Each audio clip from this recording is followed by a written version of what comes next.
melimpahkan rahmat-Nya dalam melaksanakan tugas dengan sebaik-baiknya.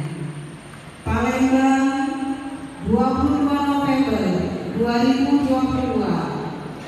Wakil Wali Kota Palembang, Ketua DTPS Kota Palembang, Fitriyanti Agustina, ditandatangani.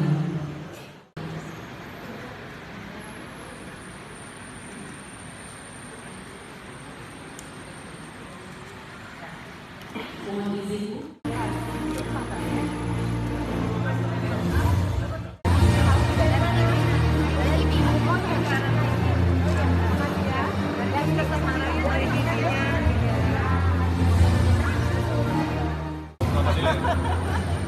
Pak Budi juga.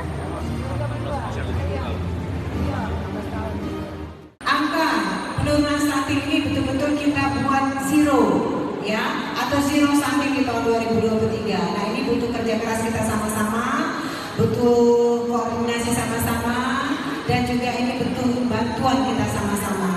Anak-anak yang terkena stunting di Kecamatan IB2 ini, dan kecamatan ini termasuk kecamatan yang paling rendah angka stuntingnya. Tepuk tangan di mana?